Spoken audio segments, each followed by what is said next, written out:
Hello everyone, good morning and welcome to the United Stand. This is your latest transfer news and we're going to be starting off with Koulibaly, but we'll be talking about Bruno Fernandes, Ruben Diaz, João Felix, Toby Alderweireld, amongst others, and also a little bit about De Ligt, of course, which seems to be the big news at the moment. So smash a like, get involved in the comments. Let's start off with Koulibaly then. This is coming from Fabrizio Romano, a journalist. I think he works in the Di Marzio camp. Pretty reliable last season, especially in relation to Liverpool. He's quoting Carlo Ancelotti, who has said that Koulibaly is going to stay at Napoli next season. So for Manchester United, it's looking like De Ligt, or we're stuck with the Chuckle brothers, which leaves me more nervous than a blindfolded nudist running around a cactus farm with a pair of scissors chasing him. It really is. It really is becoming that, isn't it? Because if Koulibaly's not available and De Ligt goes to Barcelona, what top class centre back are we going to buy? I mean, yeah, Harry Maguire, iffy, whether he's good enough, or you're going to stick with what we bloody got. So it is quite bad news in relation to Koulibaly, but the situation with Koulibaly has always been this: United's interest was there. I think that we still can do this deal, but I always said that my theory was that we were in for Koulibaly because we were in for him under Mourinho and we've just carried it on. And I think United, a lot of people have been talking about United and Koulibaly. I think it was about a week and a half ago. A lot of the press were talking about it, but the situation is, and I've said this before and the club would say this as well, you can want a player, but if you can't get them out of the club where they are, it doesn't matter. I've said this before, isn't it? You might like your neighbour's wife, but that's your neighbour's wife, and unless she fancies a bit on the side, it's your neighbour's wife, and you can want them all you want. That's not going to happen. So the point is that this deal, Manchester United may well want to do the deal with Koulibaly, but it doesn't look like they're going to be able to, and that's quite a big statement from Ancelotti to say that Koulibaly will be there next season. I think the interesting thing for me is, what does Koulibaly want to do? Because Ancelotti's his manager, Napoli own him, but if Koulibaly wants to go, then that becomes another factor. We don't know what that situation is yet, but Napoli very firmly saying £150 million. There was also talk of Real Madrid putting an offer of £80 million in for him in the last couple of days, which I totally missed, and that being rejected. So I think Napoli probably want about £100 million, which is where you come in. And whether we signed De Ligt or not, he will go to Barcelona for about £75 million as a 19-year-old and one of the best centre-back prospects in world football. £75 million at 19. Koulibaly will cost close to £100 million and he's going to be 28 this summer. So you can see the disparity between value there. Whoever gets De Ligt, whether it's Barcelona, us or somebody else, they get a 19-year-old for £75 million, and whoever gets Koulibaly, if he does go, you're paying close to £100 million for 28. They're very, very, very good centre-backs. They're both very, very good, but it just shows you how inflated Koulibaly's price is because he signed a new contract with Napoli at the start of the season. It puts Napoli in a very, very, very strong position. I still think 90 million would get Koulibaly, to be honest with you. I've always said that, but whether that's going to happen or not, probably not if Ancelotti is saying he's going to be there next season. So Manchester United's options in relation to a centre-back, and I think a centre-back is very, very important for us, are starting to run out. Get in the comments though, because I've heard Ruben Diaz mentioned again as a United option from Benfica, but then last night sources from Benfica were saying he's just about to sign a new contract. I like Ruben Diaz. I mean, I prefer De Ligt or Koulibaly, but I do like Ruben Diaz as an up-and-coming centre-back. I think he looks very, very, very good, and I'd be very, very happy if we signed him. But obviously, the two that I would like would be Koulibaly or De Ligt, because they are pure, world-class potential. World-class potential in the case of De Ligt, and I think world-class already in relation to Koulibaly. But these players aren't easy to get. United need to fight hard, and let's see what we can do. Certainly one to monitor. But just regards to Koulibaly on my left there, I'm sure you can see 40% of the games he's played in, he's kept a clean sheet. Only 2 goals, but 48 games played for Napoli, and he's averaging around 7. He's averaging 7 out of 10 as his player rating throughout the season, which again, people think that's quite low. 6 is average, so better than average. And most of our players at United probably were averaging around 2 out of 10, to be fair, weren't they? So, yeah, but he will be 28 this summer. So keep your eye on Koulibaly. The season is now over. I actually thought that might be a bit of a trigger for something to happen with Koulibaly. Season's over now at Napoli, but Ancelotti's straight in there saying that he'll be there next season. So not looking great with regards to that. In relation to De Ligt, we spoke last night about De Ligt. Credible source in Gerard Romero for Barcelona. Nothing out there at the moment from what I've seen to further that. Maybe something will come out today. But, as I said, I don't really take much notice of Twitter accounts and forums and their so-called in-the-know behaviour. But I will listen to credible people coming out. I'm hoping we're going to get something from Simon Stone or something like that, because that would really get me excited. But we'll see with De Ligt. But it's looking like De Ligt or shit, because Koulibaly ain't coming, and we may well end up with Jones and Smalling. Yes, we'll see with that. Another person who I really, really do rate, Bruno Fernandes, scored last night in the Portuguese Cup final against Porto, 1-1, and they won on penalties, Sporting Lisbon. This season is over for Portugal now. So, but as I understand it, and correct me if I'm wrong, the UEFA Nations Cup is England, Holland, Portugal and Switzerland.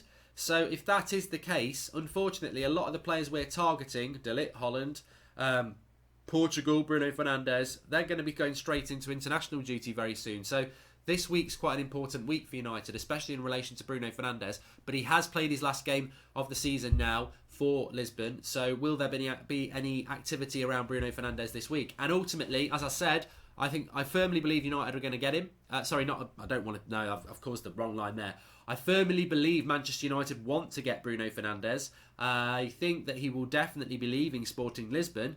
Where he's going to go, I think it's going to be United or Man City, and obviously it's about how well we progress this deal over the last few months. I think if we get Bruno Fernandes, it's because work's been done on this deal for a number of months before the end of the season. If it actually is head-to-head between us and Man City, it could be a little bit difficult, especially now Pep looks like he's staying at Man City. It looks like Maurizio Sarri will manage his last game at Chelsea on Wednesday and then take over at Juventus. So, looks like Pep's staying. So that, if Man City are after Bruno Fernandes, then it's going to be a real interesting decision to be made by him. But hopefully we can get him, because I think he's really, really top quality, as I've said many a time. And as I said, with Bruno Fernandes, a couple of people told me 2 or 3 months ago that Bruno Fernandes was a player that United were really seriously trying to get. So hopefully we have been negotiating with him.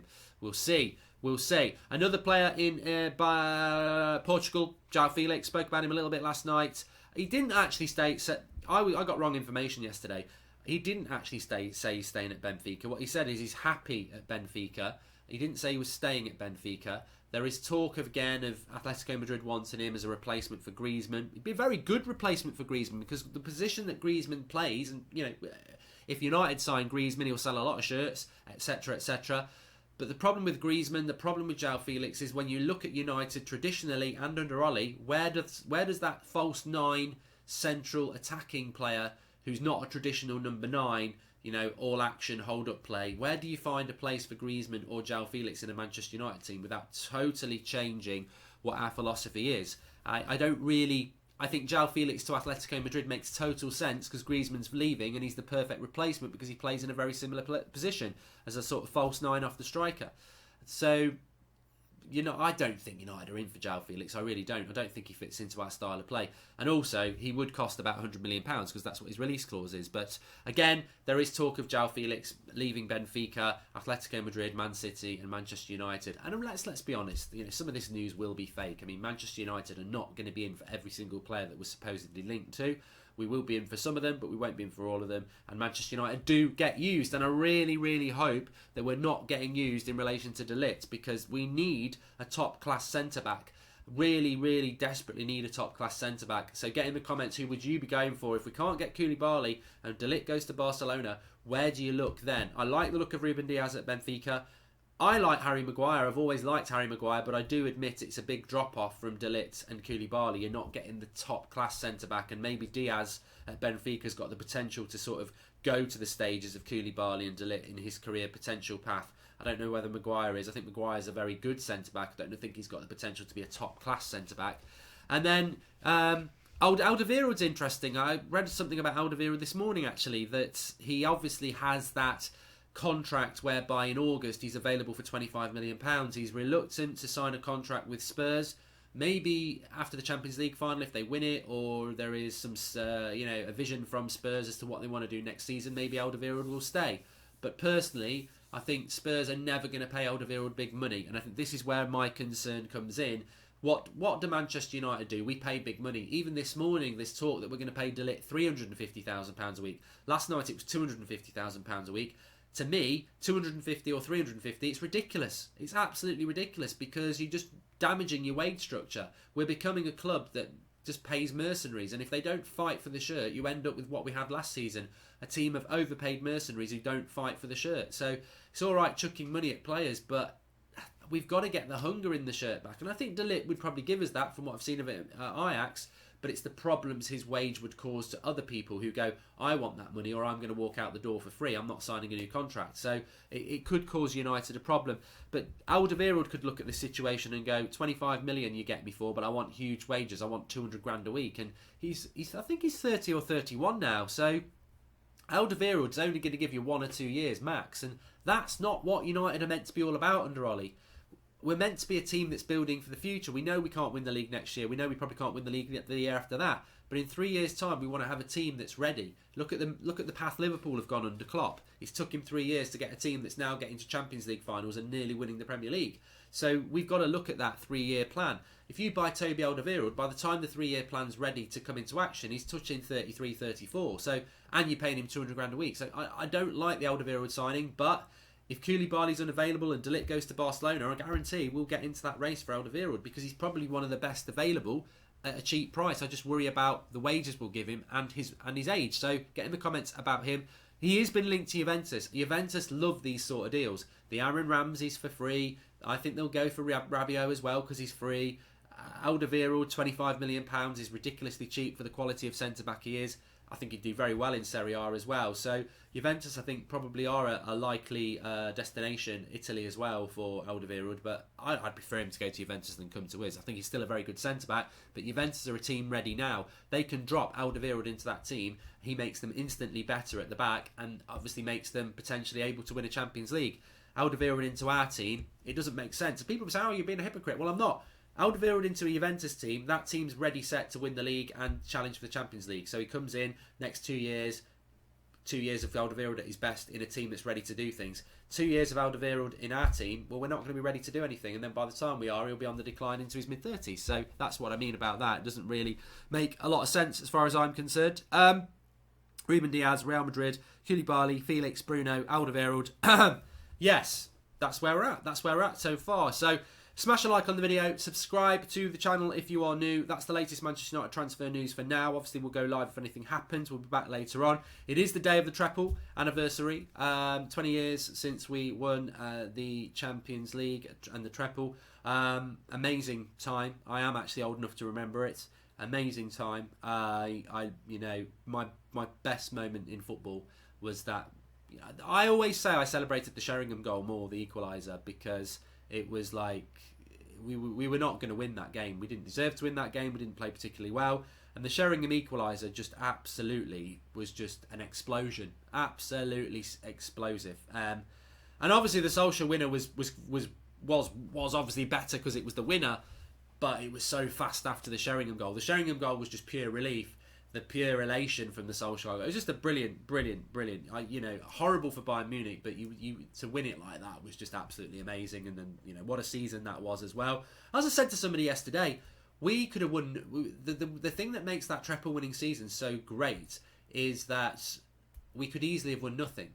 The FA Cup semi-final, if Bergkamp scores that penalty, we're out. It's the last kick of the game, virtually, and he misses. It goes to extra time, and then Giggs scores that classic.